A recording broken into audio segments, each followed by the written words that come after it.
Bayangkan, kamu menikah dengan orang yang kamu cinta. Kamu rela bekerja keras, bahkan bantu keuangan keluarganya.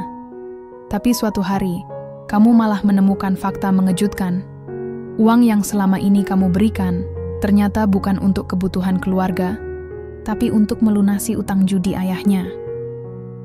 Dan yang lebih bikin hati hancur, suamimu diam-diam juga sedang berjuang sendiri sampai larut malam demi melindungimu dari ancaman yang nggak pernah kamu tahu ada. Ini bukan cuma kisah cinta. Ini tentang pengorbanan, kebohongan, dan akhirnya pemahaman yang datang terlambat, tapi masih bisa menyelamatkan semuanya. Siap ikut perjalanan emosional seorang istri yang akhirnya tahu kebenaran di balik uang yang selama ini dia beri?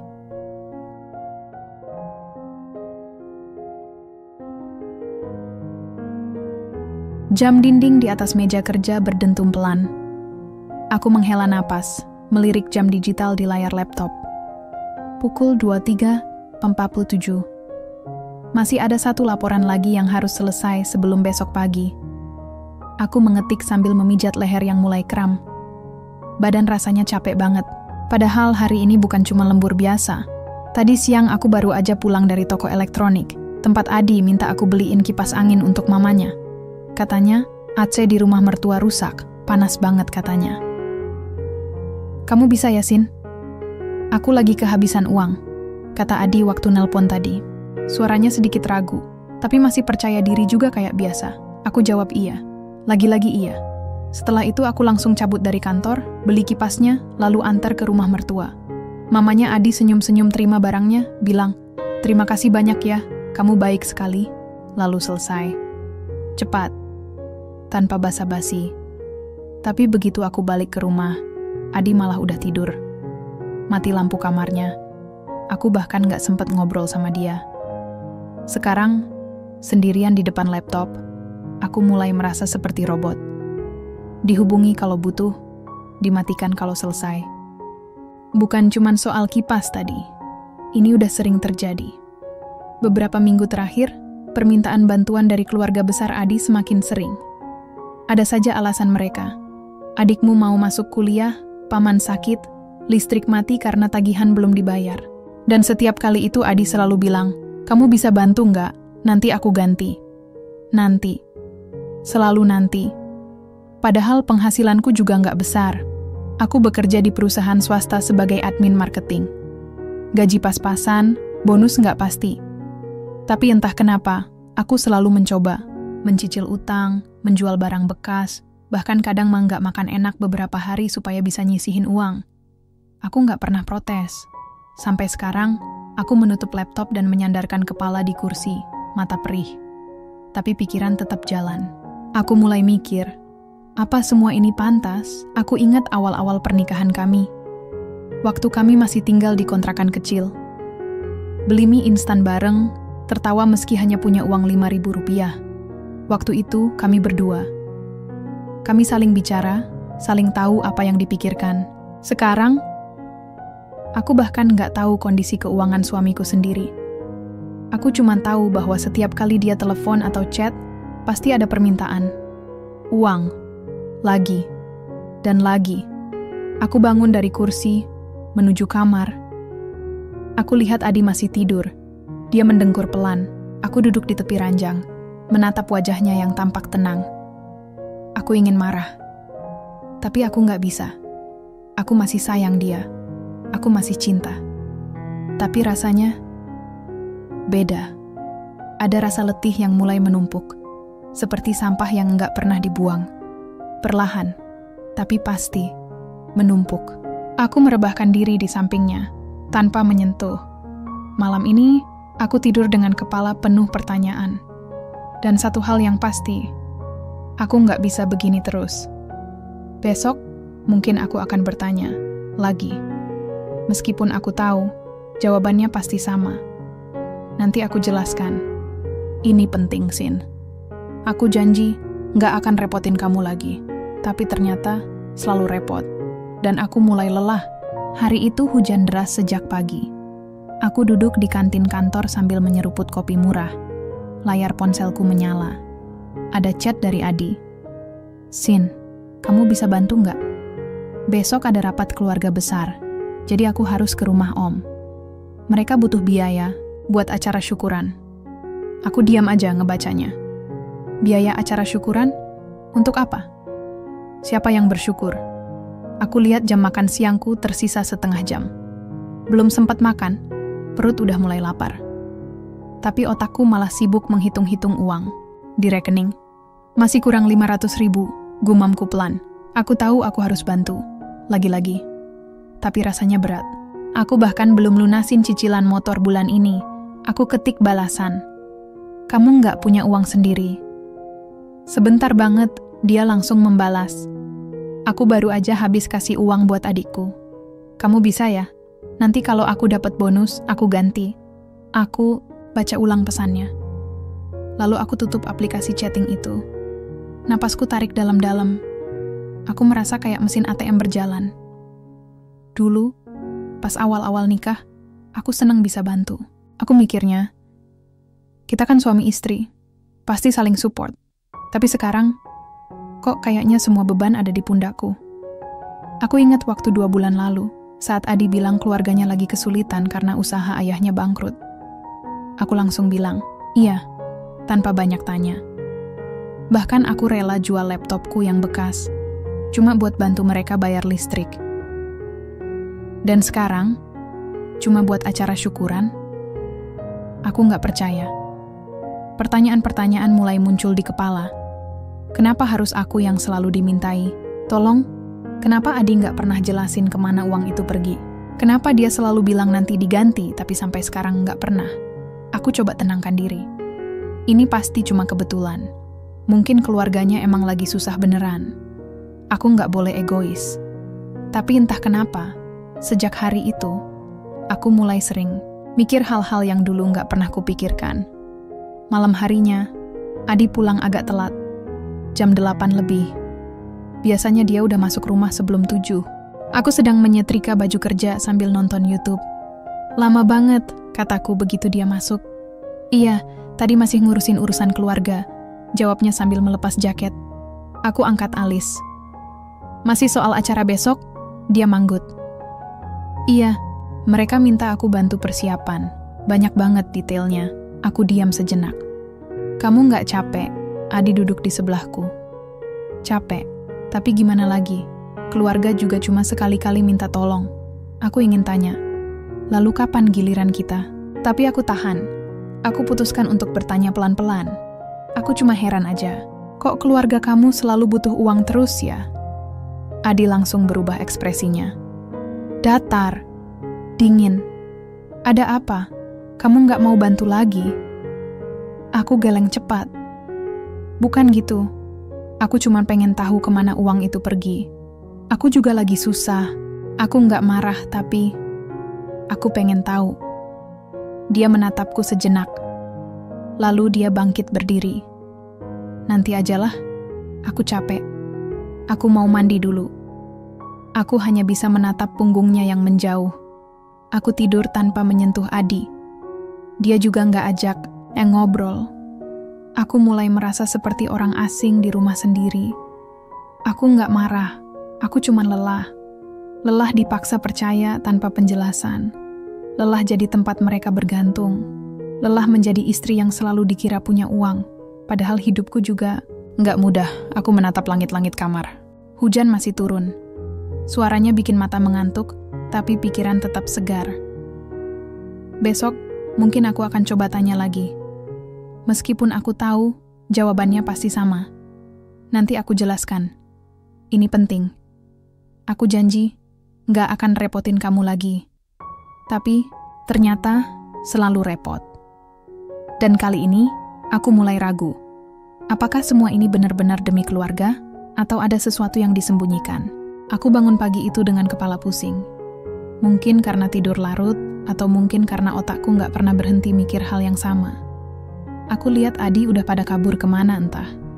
Katanya ada rapat keluarga besar tadi pagi. Dia cuma ninggalin secangkir teh hangat di meja dan stiker wajah senyum di kulkas. Kayak gitu doang bisa bikin aku lupa semua beban. Aku minum tehnya sambil duduk sendirian di meja makan. Rumah sepi, hening. Seperti biasa. Aku buka dompet, cek uang yang tersisa. Cuman ada 100.000. Gaji belum masuk, tapi aku udah janji bantu biaya acara syukuran keluarga besar hari ini. Sekitar jam 10, aku dapat chat dari Adi. Udah transfer belum? Aku langsung jawab, belum. Tapi nanti siang aku transfer. Beberapa menit kemudian dia balas lagi. Mamaku udah nanya-nanya. Kamu pasti bisa ya? Soalnya mereka udah pesan catering. Aku baca ulang pesannya. Lalu aku ketik pelan-pelan. Kamu yakin gak ada cara lain? Aku juga lagi susah. Aku tekan tombol kirim. Dan seperti biasa, dia cepat banget merespons. Ya, kan kamu selalu bantu. Aku yakin kamu pasti bisa. Aku diam. Gak ada kata terima kasih. Gak ada penjelasan lebih lanjut. Cuman, kamu pasti bisa. Kayak aku ini mesin ajaib yang gak pernah habis tenaga. Aku tutup ponselku dan tarik napas panjang. Aku capek. Bukan capek kerja, tapi capek dipercaya sebagai orang yang harus selalu baik-baik saja, meskipun sebenarnya sedang hancur-hancurnya. Pagi itu aku ke kantor dalam keadaan gak mood. Pekerjaanku menumpuk, tapi pikiran gak fokus. Terus-terusan, kepikiran soal keluarga besar Adi. Kenapa mereka selalu butuh uang? Kenapa Adi selalu jadi andalan? Dan kenapa aku? Sejak kapan hubungan kami berubah jadi begini? Dulu, pas awal nikah, kami saling bicara, saling tahu rencana. Kami punya impian punya rumah sendiri, liburan bareng, punya tabungan darurat. Tapi, sekarang, semua impian itu kayak menguap begitu aja. Yang ada hanya permintaan uang, permintaan bantuan, dan janji-janji kosong dari Adi. Aku sadar aku bukan orang egois. Aku rela berkorban untuk orang yang aku sayang. Tapi rasanya beda kalau korban itu nggak pernah dihargai. Kalau setiap kali aku bilang iya, mereka anggap itu normal. Kalau setiap kali aku protes, Adi malah menghindar. Dan kalau aku marah, aku disebut tidak pengertian. Aku mulai merasa kayak alat, bukan istri, bukan bagian dari keluarga kecil kami, hanya sumber dana tambahan. Pulang kerja, aku langsung ke ATM. Aku transfer uang 500.000 sesuai permintaan Adi. Setelah itu, aku pulang tanpa belanja apa-apa. Dompetku benar-benar kosong. Aku sampai rumah jam 7. Adi udah pulang duluan. Lagi-lagi, dia duduk sambil main game di HP. Tanpa menyambut, tanpa bertanya. Aku lempar tas kerja di kursi, lalu duduk di sebelahnya. Udah transfer, kataku datar. Dia cuma manggut. Oke. Makasih ya. Itu aja. Cuma makasih. Padahal aku baru aja habiskan separuh gajiku untuk keluarganya. Aku tahan emosi. Tapi suaraku tetap pecah. Adi, kita harus bicara. Dia berhenti main game. Masih fokus ke layar HP. Aku capek. Boleh? Besok aja? Aku mengepal tangan. Ini lagi. Menghindar. Ini penting. Desisku. Akhirnya, dia angkat muka. Ekspresinya ketus. Apalagi, aku tarik napas. Kenapa kamu selalu minta bantuan? Kenapa aku yang selalu dimintai tolong? Kenapa kamu nggak pernah jelasin kemana uang itu pergi? Adi mendengus. Kamu ini kok jadi banyak tanya sih? Aku kan udah bilang, ini demi keluarga. Aku nggak bilang nggak mau bantu. Aku cuma pengen tahu. Aku juga manusia, Adi. Aku juga capek. Aku juga punya batas. Dia geleng-geleng kepala. Kamu nggak ngerti situasi. Keluarga besar itu nggak semudah itu urusannya. Aku pandang matanya. Jadi aku nggak usah tahu.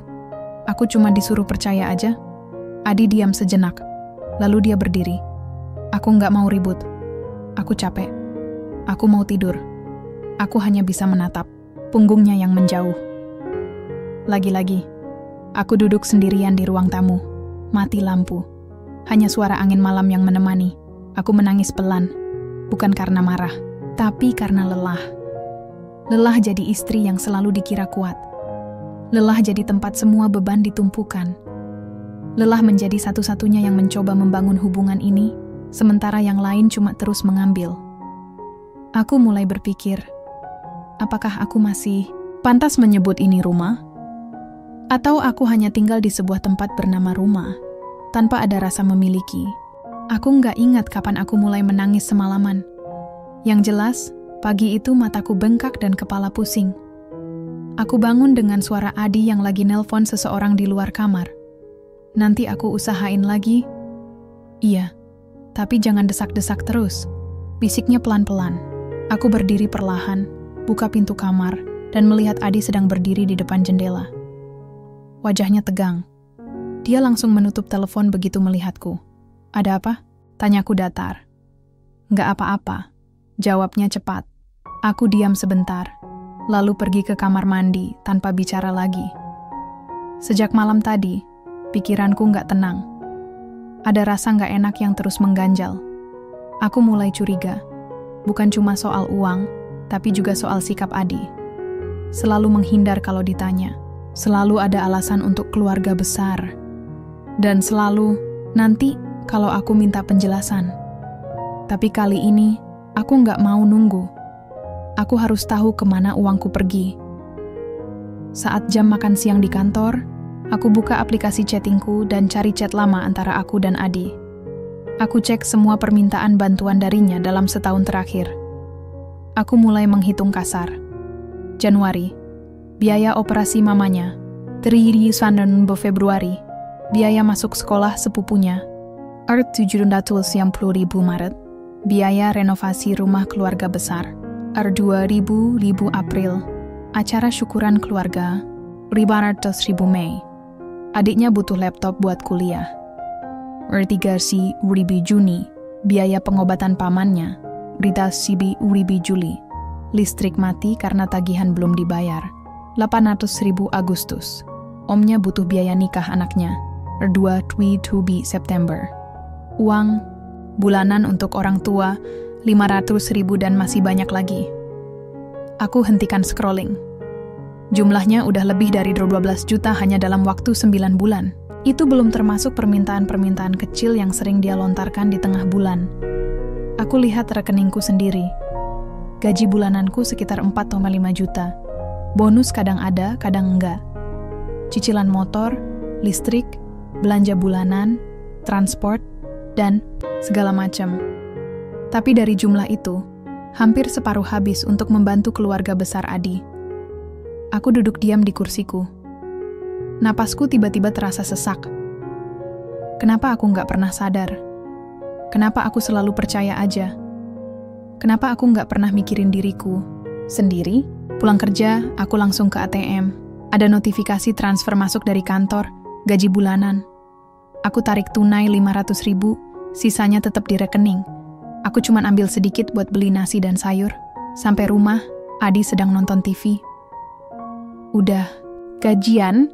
Tanyanya biasa aja. Iya, jawabku pendek. Aku letakkan tas dan duduk di sebelahnya. Aku lihat wajahnya. Masih tenang seperti biasa. Seperti nggak ada beban. Kamu butuh uang hari ini? Tanyaku. Dia geleng pelan. Belum, nanti aja. Aku menarik napas panjang. Ini kesempatanku. Aku pengen ngomong serius, kataku. Adi langsung menoleh. Ekspresinya berubah. Ada apa? Aku pandang matanya. Aku mulai capek, Adi. Aku nggak marah, tapi aku pengen tahu. Semua uang yang aku kasih, kemana aja, untuk apa aja. Dia diam. Nggak langsung jawab. Aku lanjut. Aku bukan nggak mau bantu. Tapi aku juga manusia. Aku juga punya hidupku sendiri. Aku juga pengen punya tabungan. Punya rencana masa depan. Tapi tiap kali aku coba bicara, kamu selalu menghindar. Adi menunduk. Ini bukan hal yang bisa aku jelaskan sekarang. Kenapa enggak? Karena kamu enggak akan ngerti. Aku tertawa kecil. Itu alasanmu terus. Aku enggak akan ngerti. Tapi kamu juga enggak pernah kasih penjelasan. Kamu cuma terus minta, dan minta. Adi mendesah keras. Aku nggak bisa bilang semuanya sekarang. Aku janji, nanti aku akan jelasin. Cuman, tolong percaya sama aku. Aku diam. Hatiku sakit. Kata-kata itu kayak jarum yang menusuk pelan-pelan. Kamu bilang nanti terus. Tapi sampai sekarang, nggak pernah ada penjelasan. Aku bangkit berdiri. Aku pulang ke rumah mama dulu. Adi langsung bangun. Mau kemana? Kenapa? Aku butuh waktu. Aku butuh udara baru. Aku butuh istirahat. Dari semua ini, aku ambil tas, masukkan beberapa baju, lalu keluar rumah tanpa menoleh ke belakang. Aku naik taksi dan memesan ojol. Dalam perjalanan, air mata mulai turun satu persatu. Aku nggak tahu apa yang sebenarnya terjadi, tapi aku tahu satu hal. Aku nggak bisa terus hidup seperti ini. Aku nggak bisa terus memberi, tanpa tahu kemana uangku pergi. Aku nggak bisa terus percaya, padahal aku nggak pernah dipercaya. Dan aku nggak bisa terus menjadi istri yang baik, jika aku bahkan nggak bisa menjadi baik pada diriku sendiri. Aku pulang ke rumah mama hanya seminggu. Aku nggak bilang apa-apa soal masalah rumah tangga. Mama cuma bilang, kamu kelihatan capek. Istirahat dulu. Aku manfaatin waktu itu buat mikir. Banyak hal. Tentang uang. Tentang Adi. Tentang hubungan kami. Aku nggak marah lagi. Aku udah lewat tahap itu. Sekarang aku cuma ingin tahu. Ingin jelas. Jadi setelah seminggu di rumah mama, aku balik ke rumah. Adi menerimaku biasa aja. Nggak protes, nggak nanya. Cuma bilang, kamu pulang? Iya, jawabku pendek. Sejak hari itu, aku mulai mengamati Adi. Aku perhatikan cara dia nelpon, cara dia chat, caranya ketemu orang. Aku nggak terus-terusan menginterogasi, tapi aku mulai waspada. Beberapa hari setelah aku kembali, aku bangun tengah malam karena dengkur Adi agak keras. Aku lihat jam digital di meja samping tempat tidur. Pukul 10.17 pagi, aku mau minum air putih. Tapi begitu sampai di ruang tamu, aku lihat lampu HP Adi menyala. Dia lupa matiin, dan layarnya masih menampilkan notifikasi WhatsApp. Penasaran? Aku ambil HP itu. Aku buka. Notifikasinya dari kontak bernama Pak RT, padahal nomor itu nggak ada di daftar kontakku. Udah transfer belum? Jangan sampai telat lagi. Kamu tahu risikonya. Aku langsung merinding. Ini bukan pesan keluarga besar. Ini kayak ancaman. Aku coba scroll ke atas, lihat riwayat percakapan mereka sebelumnya. Ada banyak pesan serupa. Kami tunggu sampai besok sore. Kalau nggak bayar, kita datang. Keluarga kamu juga bisa kena dampaknya kalau kamu nggak kooperatif. Kami tahu alamat kerjamu juga. Aku tutup HP itu pelan-pelan. Jantungku berdebar cepat. Ini bukan sekadar permintaan bantuan dari keluarga besar. Ini serius banget. Kenapa Adi bisa punya utang sama orang seperti ini? Besok paginya Adi pergi lebih awal dari biasanya. Aku pura-pura masih tidur. Begitu dia keluar rumah, aku langsung bangun dan cek HP-nya. Untungnya, dia lupa pasang pola pengaman. Aku buka aplikasi chattingnya. Aku cari obrolan dengan kontak Pak RT. Masih banyak pesan serupa. Bahkan beberapa kali Adi memohon agar diberi waktu tambahan. Saya lagi usahain. Tolong kasih saya waktu. Saya janji, saya bayar. Cuma tolong jangan ganggu keluarga saya. Kalau saya nggak bisa bayar minggu ini, tolong jangan sentuh istri saya. Aku berhenti membaca. Napasku tersengal-sengal. Mereka mengancam istri? Maksudnya, aku mulai panik. Aku nggak tahu harus percaya sama siapa. Aku nggak bisa langsung konfrontasi Adi karena takut reaksi buruk. Tapi aku juga nggak bisa diam aja. Aku mulai bertanya-tanya, sebenarnya apa yang sedang terjadi? Hari itu, aku izin cuti kerja. Aku ikuti Adi diam-diam. Aku pakai motor sewaan, jaga jarak. Dia naik mobil sendirian. Setelah keluar dari kompleks rumah, dia melaju cukup cepat. Aku ikuti dia sampai ke daerah pinggiran kota. Tempat itu gelap dan sepi. Aku lihat dia parkir di depan sebuah bengkel tua. Aku turun dari motor, bersembunyi di balik tembok. Aku lihat Adi masuk ke dalam. Beberapa menit kemudian, dia keluar lagi bersama seorang pria berbadan besar. Mereka bicara sebentar. Lalu Adi memberikan sesuatu, sepertinya amplop atau map coklat. Lalu mereka berpisah, Adi langsung masuk mobil dan pergi. Pria besar itu kembali ke dalam bengkel. Aku tetap di situ selama beberapa menit, mencoba mengatur napas. Aku nggak tahu apa yang baru saja terjadi. Tapi satu hal pasti, ada sesuatu yang sangat salah, dan aku harus tahu kebenarannya. Malam harinya, Adi pulang seperti biasa. Wajahnya tampak letih. Aku pura-pura biasa aja, padahal hatiku ribut. Kamu kemana tadi siang? Tanyaku santai. Cari, kerjaan sampingan. Jawabnya tanpa ragu. Aku angkat alis. Kerjaan sampingan? Iya, aku coba bantu bengkel temen. Biar bisa tambah uang. Aku diam. Lalu aku tanya pelan-pelan. Kamu nggak bisa kasih penjelasan yang lebih jujur? Adi langsung berubah ekspresi. Maksudmu? Aku pandang matanya. Aku lihat kamu tadi siang. Aku ikutin kamu. Aku juga lihat HP-mu. Aku tahu kamu punya utang. Dan aku tahu kamu nggak cuma punya utang biasa. Adi terdiam. Matanya kosong. Tapi aku bisa lihat raut wajahnya mulai tegang. Aku lanjut, suaraku gemetar. Aku juga tahu mereka ngancam aku. Kenapa mereka ngancam aku? Kenapa kamu nggak pernah bilang apa-apa? Adi menunduk. Lama. Sampai akhirnya dia angkat muka. Suaranya, parau. Aku nggak mau kamu terlibat. Aku nggak mau kamu takut. Aku menatapnya. Tapi aku udah takut, Adi. Aku bahkan nggak tahu kenapa aku takut. Dia diam lagi. Lalu perlahan, dia mulai bicara. Aku nggak bisa cerita sekarang. Tapi, aku janji nanti aku akan jelaskan semuanya. Aku tertawa getir. Janji lagi. Tapi sampai sekarang, nggak pernah ada penjelasan. Aku bangkit dari kursi. Aku nggak butuh janji. Aku butuh kebenaran. Aku pergi ke kamar, meninggalkan Adi yang masih duduk diam. Aku mulai yakin ada rahasia besar di balik semua ini, dan aku nggak akan berhenti sampai aku tahu kebenarannya. Aku nggak bisa tidur malam itu. Setelah percakapan tadi, aku hanya diam di kamar sambil menatap langit-langit. Adi juga nggak masuk ke kamar. Aku dengar dia duduk di ruang tamu sepanjang malam. Aku capek, tapi bukan capek fisik, cepat mental. Capek dipenuhi pertanyaan tanpa jawaban. Aku mulai mikir, mungkin ini memang saatnya berhenti. Mungkin aku udah nggak punya tempat lagi di rumah ini.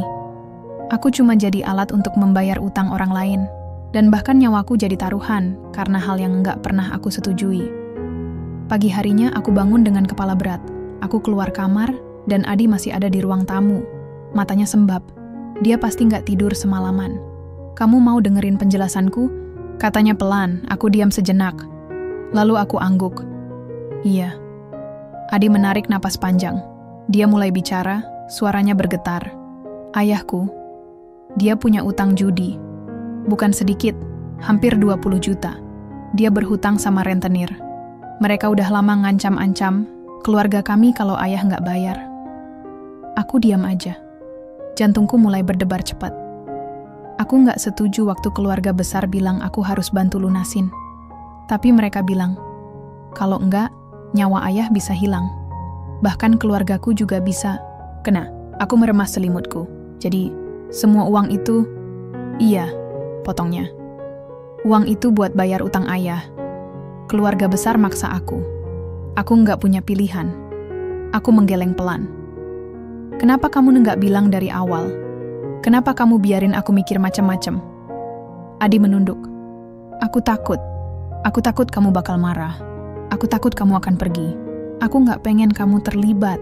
Aku pengen kamu aman. Aku menahan napas. Aku pengen marah. Tapi aku juga pengen menangis. Dan kamu pikir dengan menyembunyikan ini semua, aku akan lebih aman? Dia diam. Mereka ngancam aku, Adi. Aku nggak tahu kenapa aku jadi target. Aku bahkan nggak pernah ketemu mereka.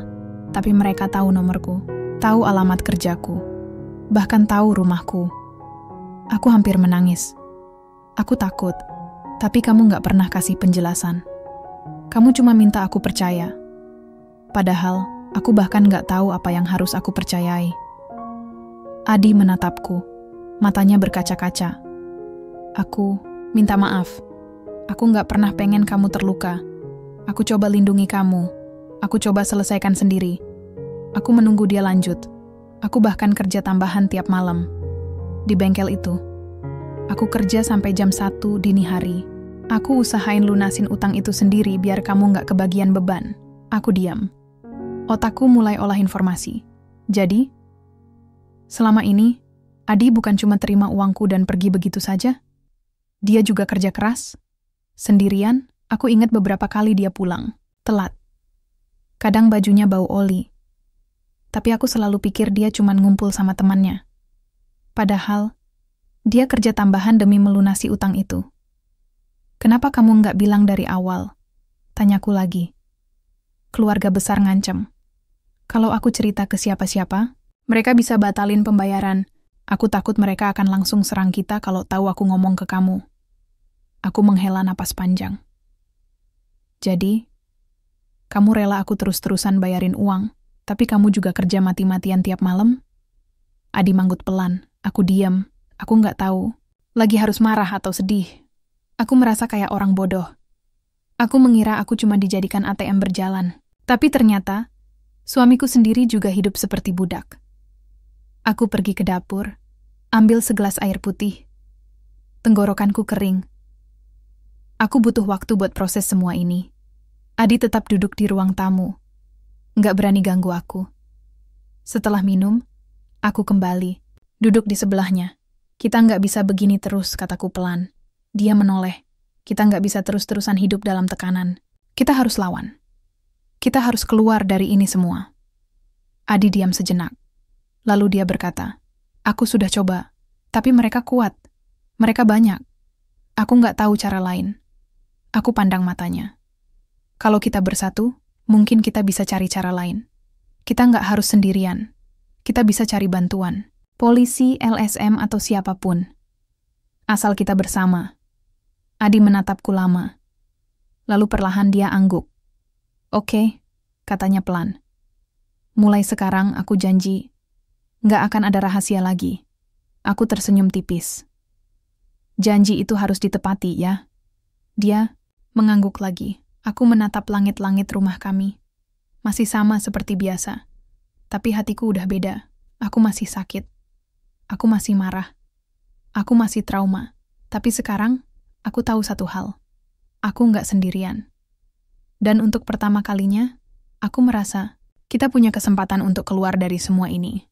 Aku bangun pagi itu dengan kepala yang masih penuh. Tapi bukan karena rasa marah seperti sebelumnya. Lebih ke perasaan campur aduk. Masih sakit, tapi ada semacam harapan yang mulai tumbuh. Adi udah nggak di rumah. Dia pergi lebih awal ke bengkel, tempat dia kerja tambahan. Aku lihat secangkir teh hangat di atas meja. Kali ini, aku merasakan sesuatu yang beda dari sikapnya. Bukan cuman basa-basi atau penutup kesalahan. Tapi kayak usaha nyata buat memperbaiki hubungan kami. Aku duduk di kursi sambil menyeruput teh. Dalam diam, aku mulai mikir. Ini semua memang nggak gampang. Tapi setidaknya, sekarang aku tahu kebenarannya. Dan itu membuat segalanya sedikit lebih mudah ditanggung. Saat pulang kerja, aku langsung masuk ke kamar. Badan lelah banget. Tapi begitu aku buka pintu, aku kaget. Adi ada di dalam, duduk di kasur, menatap layar HP-nya. Kamu udah pulang? Nah, tanyaku heran. Biasanya dia baru pulang larut malam. Iya, jawabnya pelan. Aku izin pulang lebih awal. Aku letakkan tas dan duduk di sebelahnya. Ada apa? Dia menatapku. Matanya agak merah. Seperti habis nangis atau cuma kurang tidur. Aku udah ngomong sama keluarga besar. Katanya perlahan. Aku berhenti menggerakkan tangan. Maksudmu? Aku bilang kalau aku nggak bisa bantu lagi. Aku juga bilang kalau kamu nggak akan bantu lagi. Kami udah punya hidup sendiri. Aku diam. Itu kata-kata pertama kali yang keluar dari mulutnya tanpa embel-embel nanti atau mungkin. Mereka gimana reaksinya? Adi tersenyum getir. Marah, ngancam. Bahkan mamaku sampai bilang aku durhaka. Aku menarik napas panjang. Lalu, kamu tetap bertahan? Iya, jawabnya yakin. Aku nggak mau kamu terus-terusan jadi korban. Aku juga nggak mau kita hidup dalam tekanan mereka. Kita harus fokus pada diri kita sendiri dulu. Aku menatap matanya. Lama. Dan untuk pertama kalinya dalam waktu yang lama, aku merasa dia benar-benar melihatku. Bukan sebagai ATM, bukan sebagai alat, tapi sebagai istri. Beberapa hari setelah itu, aku mulai merasakan perubahan. Adi jadi lebih sering pulang tepat waktu. Malam-malam yang sebelumnya dihabiskan di bengkel, sekarang dihabiskan bareng aku. Nonton film, main game, atau sekadar ngobrol tentang masa depan. Tapi meskipun sudah putus komunikasi dengan keluarga besar, utang itu tetap ada. Rentenir itu juga masih mengintai. Suatu malam, saat kami sedang makan malam, Adi tiba-tiba berkata, "Aku pengen ajak kamu bicara serius." Aku angkat alis. "Lagi?" "Iya. Soal utang itu. Aku udah mikir lama. Kita nggak bisa hanya menghindar. Kita harus lunasin.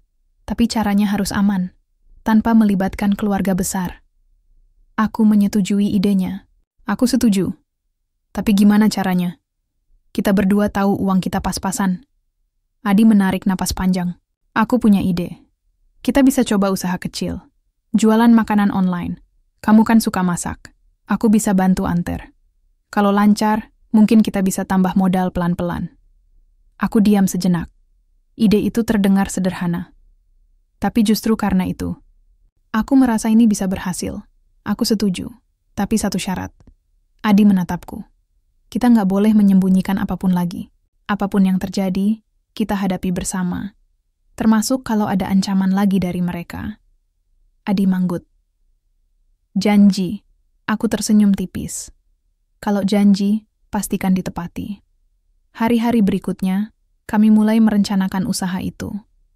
Aku buat menu, makanan yang bisa ku masak di rumah.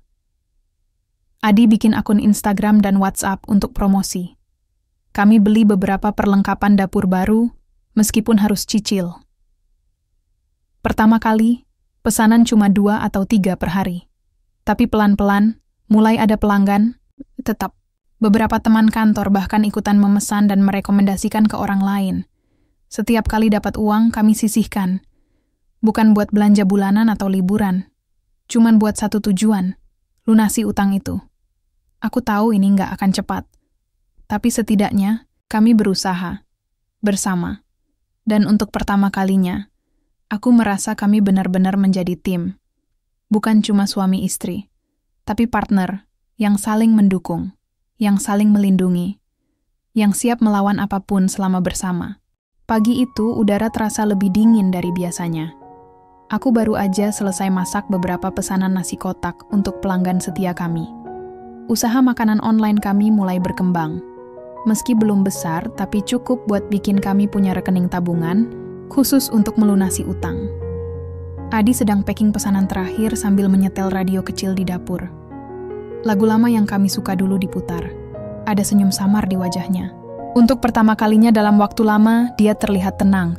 Aku sedang memasukkan uang hasil penjualan kemarin ke amplop biru bertuliskan utang ketika HP-ku berdering. Nomor tak dikenal. Aku ragu, tapi akhirnya angkat juga. "Ini istri Adi?" Tanya suara pria parau di seberang. "Iya." "Ini siapa?" Suara itu tertawa pelan. "Kami teman ayahnya." Aku langsung merinding. "Apa maumu?" "Kami tahu kalian lagi usaha sendiri." "Bagus. Tapi jangan lupa, utang itu masih ada. Kami tunggu sampai bulan depan. Kalau nggak lunas, ya kita lihat aja apa yang terjadi." Telepon ditutup. Aku diam. HP-ku gemetar di tangan. Napasku tersengal-sengal. Adi langsung menyadari sesuatu salah.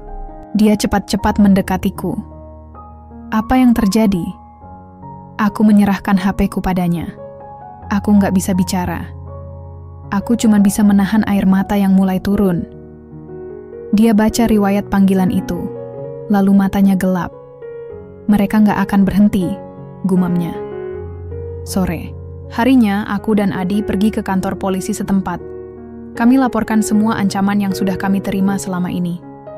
Petugas mencatat dengan serius, tapi jawaban mereka sama seperti yang kami duga. Kami akan coba telusuri, tapi tanpa bukti kuat atau identitas jelas, sulit buat ambil tindakan. Aku mengepal tangan. Aku tahu ini bakal susah, tapi rasanya tetap menyebalkan. Setelah keluar dari kantor polisi, kami duduk di warung kopi kecil. Aku minum teh hangat. Adi hanya menatap es teh di depannya. "Kita harus tambah usaha," katanya tiba-tiba. Aku menoleh. "Maksudmu? Kita butuh lebih banyak pendapatan. Kalau cuma andelin jualan makanan online, prosesnya terlalu lambat." Utang itu nggak sabar, dan mereka nggak peduli kita susah. Aku diam sejenak. Aku setuju, tapi kita harus aman. Kita nggak bisa ambil risiko besar. Adi manggut. Iya, tapi aku udah mikir. Aku bisa kerja lembur di bengkel. Bahkan malam minggu juga. Kamu bisa tambah menu masakan, atau bahkan buka warung kecil di rumah. Kita pasti bisa. Aku pandang matanya. Masih ada rasa capek di situ. Tapi juga tekad yang kuat. Aku tersenyum tipis. Oke, kita coba. Beberapa minggu berikutnya, kami benar-benar hidup seperti roda yang berputar tanpa henti. Pagi-pagi aku bangun lebih awal buat persiapan masakan. Siang dan sore aku antar pesanan. Malam hari aku lanjut masak lagi buat besok pagi. Adi juga sama. Dia kerja di bengkel dari siang sampai jam 1 dini hari. Pulang, istirahat sebentar, lalu bangun lagi buat bantu aku packing pesanan. Kami jarang tidur, jarang libur. Tapi kami saling dukung. Saling ingatkan kalau yang satu mulai lelah. Saling semangati kalau ada yang down. Dan meskipun capek, aku merasa hidup. Aku merasa kami punya tujuan bersama. Bukan cuma sekadar hidup berdua, tapi berjuang bersama. Tapi ternyata, tekanan dari luar nggak berhenti begitu aja. Suatu malam, saat kami baru aja selesai packing pesanan terakhir, kami mendengar suara motor berhenti di depan rumah. 2 orang pria berbadan besar turun dari motornya. Salah satunya membanting helmnya ke pagar. Aku panik. Aku tarik tangan Adi. Jangan buka pintu, bisiku. Tapi Adi malah mendekati jendela mengintip. Kamu kenal mereka? Tanyaku. Iya, mereka suruhan rentenir itu. Aku menahan napas. Lalu salah satu dari mereka berteriak. Adi, keluar. Jangan pura-pura nggak ada di rumah. Adi menatapku. Matanya tegas. Jangan takut. Aku yang ngomong sama mereka. Aku menggeleng. Cepat. Enggak. Aku nggak mau kamu kena apa-apa. Aku harus tunjukin kalau kita nggak takut sama mereka. Sebelum aku sempat menghentikannya, dia udah buka pintu. Aku buru-buru ikut keluar, berdiri di belakangnya. Ada apa? Tanya Adi datar. Pria yang lebih tinggi melangkah maju. Utang kamu udah telat 2 bulan. Kita kasih waktu sampai akhir bulan. Kalau nggak lunas, kita nggak akan main-main lagi. Aku meneguk ludah. Suaranya dingin, menyeramkan. Adi tidak mundur. Aku udah bilang, aku akan bayar, tapi perlahan, tanpa tekanan, tanpa ancaman. Pria itu tertawa keras. Kamu pikir, kamu punya pilihan? Kamu anaknya siapa? Ayah kamu berhutang, kamu yang bayar. Titik. Aku maju sedikit. Ayahnya Adi yang berhutang, bukan kami. Kami nggak punya kewajiban apapun. Pria itu menatapku. Pandangannya menusuk. Kamu istri ya? Cantik juga. Sayang kalau kena musibah. Aku mengepal tangan. Tapi Adi langsung berdiri di depanku. Kalau kamu sentuh istriku, aku janji, kamu nggak akan bisa keluar dari sini. Pria itu mendelik. Tapi setelah beberapa detik, dia tertawa lagi. Keren juga lu, bro. Oke, kita kasih waktu 1 bulan. Terakhir, setelah itu, kita nggak akan datang sebagai pembicara, tapi sebagai eksekutor. Mereka naik motor dan pergi. Aku menatap punggung mereka yang menjauh. Jantungku masih berdebar kencang. Adi balik ke dalam, lalu menutup pintu. Aku langsung memeluknya. Kamu gila. Kenapa kamu tantang mereka? Dia membalas pelukanku. Soal harga diri. Soal kamu. Aku nggak akan biarkan mereka ganggu kita lagi. Aku menangis pelan di pelukannya. Tapi kali ini bukan karena takut. Tapi karena aku tahu aku punya suami yang siap melawan apapun demi melindungi kami. Dan aku akan berjuang sampai titik darah penghabisan buat membantunya. Aku bangun dengan suara burung berkicau pelan di luar jendela. Udara pagi terasa sejuk. Tapi yang paling penting, tenang. Kami udah 3 hari tinggal di sebuah kos kecil di kota tetangga. Kota kecil yang nggak banyak orang kenal. Kami sengaja pilih tempat yang jauh dari rumah mertua, jauh dari bengkel tempat Adi kerja, dan yang paling penting, jauh dari ancaman rentenir itu. Udah jam berapa? Tanyaku sambil mengucek mata. Adi yang sedang menyeduh teh di dapur mini menjawab tanpa menoleh. Baru 7. Kamu istirahat aja dulu. Aku menggeliat di atas kasur tipis. Tubuh masih pegal-pegal karena perjalanan panjang beberapa hari lalu. Kami harus membawa barang-barang penting, paket-paket kecil, menyewa mobil, lalu menghilang begitu saja. Tapi meskipun lelah, aku merasa lega. Untuk pertama kalinya dalam waktu lama, kami bisa bernapas tanpa rasa takut. Saat siang, kami duduk di meja kayu tua, makan nasi uduk hangat yang baru aja aku masak. Suasana rumah kos itu sederhana, tapi nyaman. Aku mikir, kataku pelan, kenapa kamu gak pernah cerita soal ayahmu dari awal? Adi diam. Dia taruh sendoknya perlahan. Matanya menunduk. Aku malu. Jawabnya akhirnya, aku menunggu. Dia lanjut, aku tahu ayahku punya masalah. Tapi waktu itu, aku masih kecil. Aku percaya sama omongan keluarga besar. Aku percaya kalau semua ini cuma masa sulit. Aku percaya kalau ayahku cuma lagi kena sial. Aku menghela napas. Lalu kapan kamu sadar itu bukan cuma masalah biasa? Adi menatapku. Matanya berkaca-kaca. Waktu ibuku mulai sering nangis diam-diam. Waktu keluarga besar mulai menyalahkan aku. Waktu mereka bilang, kamu anak lelaki, satu-satunya, tanggung jawab ada di kamu. Aku meremas tangannya. Kamu gak harus bawa beban itu sendiri. Iya. Tapi aku baru sadar itu setelah semua ini terjadi. Setelah kamu juga ikut terseret. Aku menarik napas panjang. Kamu gak salah, Adi. Kamu cuman gak punya pilihan. Dia menggeleng. Aku punya pilihan. Cuman aku takut ambil langkah. Aku takut melawan keluarga besar. Aku takut kehilangan segalanya. Aku tersenyum tipis. Tapi sekarang kamu udah berani melawan. Adi balas senyumku. Karena kamu.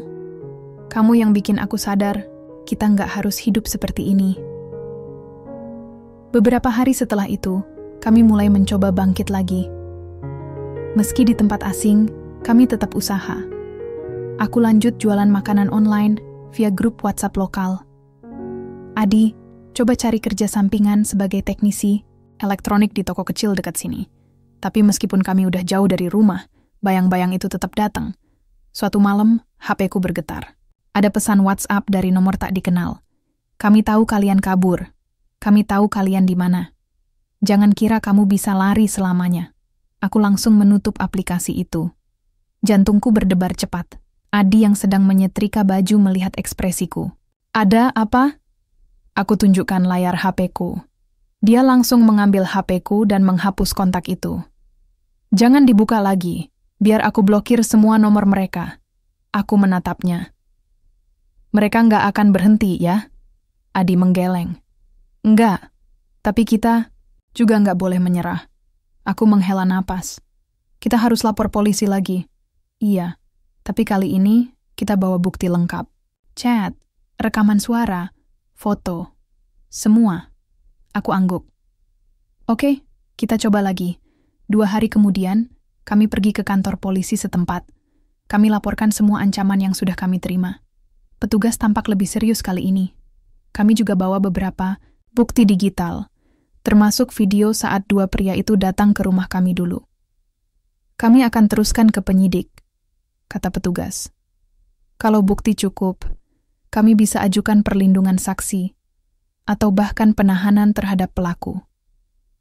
Aku dan Adi saling pandang. Ini pertama kalinya kami merasa ada harapan dari sistem. Setelah keluar dari kantor polisi, kami duduk di pinggir jalan. Angin sore bertiup pelan, aku menoleh ke Adi. Kita bakal baik-baik aja ya? Dia mengangguk. Iya, kita udah sampai sejauh ini. Kita nggak akan mundur lagi. Aku tersenyum. Kita emang nggak pernah mundur ya? Dia tertawa kecil. Iya, kita hanya maju. Sampai kita bebas. Aku menatap langit biru di atas kami. Masih banyak yang harus dilalui. Masih banyak rasa takut yang belum hilang. Tapi sekarang, aku tahu satu hal. Aku nggak sendirian. Dan selama aku punya Adi di sampingku, aku siap menghadapi apapun.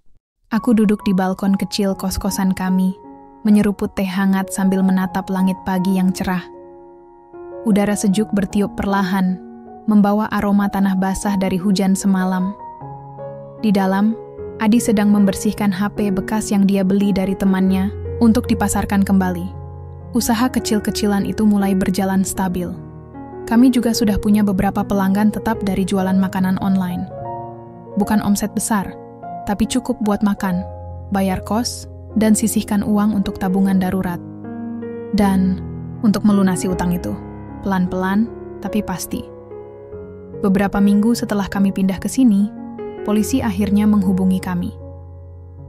Mereka bilang, kasus ancaman dari rentenir itu udah masuk tahap penyelidikan lebih lanjut. Bahkan ada kabar kalau 2 orang yang sempat datang ke rumah kami dulu udah ditahan. Aku nggak bisa tidur semalaman pas dengar berita itu. Aku bahkan nangis diam-diam di kamar. Bukan karena takut, tapi karena lega. Akhirnya kami bisa bernapas sedikit lebih tenang.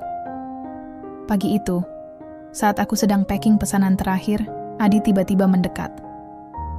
"Aku baru aja dapat telepon dari mamamu," katanya pelan. Aku berhenti mengemas. "Ada apa?" dia bilang. "Dia pengen ketemu kita." Aku menatap matanya.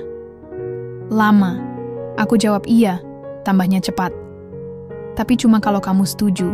Aku tarik napas panjang. Sejak kami pergi dari rumah, hubungan kami dengan keluarga besar benar-benar terputus. Mereka nggak pernah mencoba menghubungi. Sampai sekarang. Mungkin mereka butuh uang lagi, atau mungkin kali ini mereka ingin minta maaf. Aku angguk pelan. "Oke, kita lihat aja dulu." Adi tersenyum tipis. "Terima kasih." 2 hari kemudian, kami bertemu dengan Mama Adi di sebuah warung kopi kecil di pinggiran kota. Dia tampak lebih tua dari yang terakhir kali kami lihat. Rambutnya lebih banyak putihnya. Matanya berkaca-kaca begitu melihat kami. "Kalian baik-baik aja?" tanyanya, pelan. Aku hanya mengangguk. Adi menjawab, "Iya, Bu, kami baik." Mama Adi menatap kami bergantian. Lalu dia mulai bicara. "Ayahmu udah berhenti main judi. Setelah semua ini, dokter bilang jantungnya nggak kuat lagi. Dia udah mulai sadar, mulai mikir ulang tentang hidupnya." Aku diam, nggak langsung merasa iba. Masih ada rasa sakit yang belum sepenuhnya hilang. Kami tahu kalian marah. Kami tahu kalian kecewa. Tapi, tolong, jangan sampai kalian benci keluarga besar kami. Aku menatap mata wanita yang selama ini aku anggap sebagai ibu mertua biasa. Tapi sekarang, aku melihatnya berbeda. Ada penyesalan, ada kerendahan hati. Aku pandang Adi. Dia juga sedang menatapku. Lalu aku berkata pelan, "Kami nggak benci. Tapi kami juga butuh waktu. Waktu buat pulih. Waktu buat percaya lagi." Mama Adi manggut. "Iya, kami ngerti." Setelah pertemuan itu, kami kembali ke kos seperti biasa. Tapi rasanya beda. Ada beban yang mulai lepas. Bukan karena segalanya udah selesai, tapi karena kami tahu kami bisa melanjutkan. Beberapa bulan berlalu. Usaha kami berkembang pelan-pelan. Aku mulai bikin resep sendiri. Bahkan beberapa orang mulai memesan kue khusus buat acara-acara kecil. Adi juga udah mulai punya pelanggan tetap di toko elektroniknya. Dan yang paling penting, kami nggak pernah menyembunyikan apapun lagi satu sama lain. Suatu malam, saat kami sedang duduk di balkon, Adi tiba-tiba berkata, "Aku pengen kita punya rumah sendiri, bukan kontrakan. Rumah kecil, tapi punya kita berdua." Aku tersenyum. "Aku juga pengen. Tapi kamu siap kerja ekstra lagi?" "Iya," jawabnya yakin. "Asal kamu ada di sampingku, aku siap kerja sekeras apapun." Aku menatap matanya. "Janji?" "Iya, janji." Aku tertawa kecil. "Kali ini, janji itu harus ditepati ya." Dia balas tertawa. "Aku janji." Aku menatap langit-langit kamar kami. Bulan bersinar redup. Angin malam berhembus pelan. Aku ingat semua yang udah kami lalui. Rasa tidak dihargai, rasa takut, kekecewaan, kesedihan, tapi juga harapan, perjuangan. dan cinta yang enggak pernah benar-benar padam. Aku menoleh ke Adi yang sudah tertidur di sebelahku. Napasnya tenang, wajahnya damai. Aku menyentuh tangannya perlahan. "Makasih ya, udah bertahan sama aku," bisikku. Lalu aku menutup mata dengan keyakinan satu hal. Aku nggak pernah akan menjadi istri yang hanya memberi tanpa arti. Aku adalah partner, istri yang berjuang. Istri yang melawan. Istri yang percaya bahwa cinta bukan cuma janji manis atau pengorbanan satu arah, tapi saling melindungi, saling mendukung, saling bangkit, sampai akhir.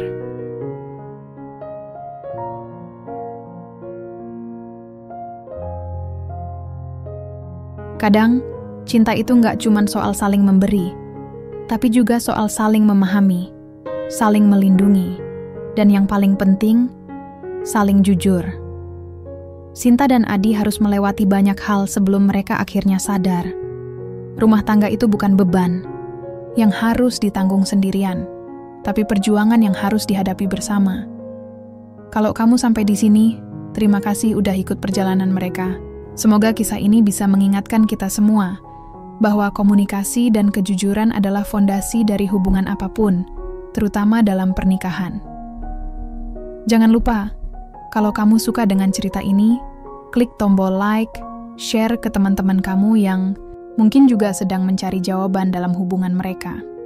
Dan subscribe channel ini agar nggak ketinggalan cerita-cerita haru, inspiratif, dan berkesan lainnya.